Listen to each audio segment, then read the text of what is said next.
Hey everyone, this is my second episode of Recaps, basically where I take a classic clip of mine that I have used in one of my past edits, and I basically talk a little bit more about it, give some more insight on it, and basically give you kind of the background story of it. So the clip that I'm taking you back today is probably one of my most memorable moments in skateboarding. Not simply because it was one of my best tricks that, in my opinion, that I have done, but just because of the reason that I chose to do this trick. If you've been following my channel for a while, you may have seen some of my old videos from when I used to live in Connecticut. Now, my hometown skate park in Connecticut had this hubba. It was kind of naturally not at the same angle as the bank, so people would constantly ride up the bank where the hip was and ollie completely over the hubba. I would always do it sort of on the side part because it was lower, but it was still a pretty big ollie because it was pretty wide and pretty tall at the same time.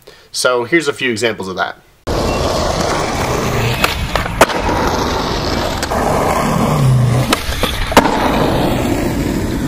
Now, what I never actually tried before, which a couple of my friends had tried multiple times and have done, is actually ride completely up the bank and ollie over the highest part of the hubba. Now, the highest part is easily, I'd say, 2.5 feet, which is close to around 3 or 4 decks interlocking each other. It's okay, that's a big ollie, but you're going up a bank. Why is it so difficult? Well, not only is it that high, but it's also the same width as the hubba from on the side, and it's probably this wide. So going that high and going the distance and then taking a good 4 or 5 foot drop down is kind of challenging, especially when you have to go up the bank sort of sideways. But this is a trick that I always knew I could potentially do, and a trick that I really wanted to do because I was moving once we got out of school, and this was probably in May, so it was only a month away until I moved. So this was a trick I was determined to do. Before I actually went for the bigger ollie up at the top, I slowly kind of moved my way up the actual the slanted hubba, and I took my board up my butt in the process.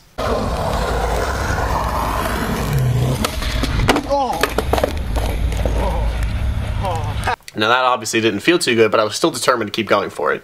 And while I was rolling up to the actual higher part of the hubba, I kept telling myself how high it was. Here's an example of that. That is high.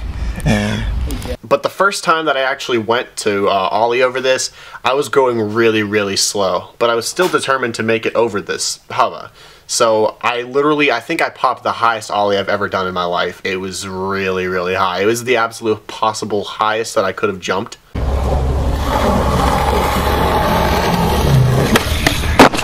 Holy shit, that was high.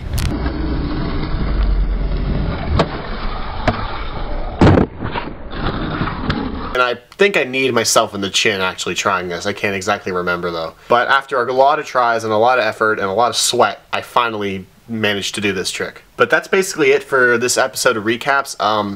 The reason why I decided to do this one is because this was, like I said before, one of my most memorable moments in skateboarding, and I'll be honest, I've been lacking motivation to get out there and learn new tricks recently on my skateboard, so I feel like maybe making this will motivate me a little bit. But if you want to see more from me, leave a comment down below, let me know what you think of my videos, and be sure to like it and subscribe for more. I'll be posting videos every week. See you later, guys.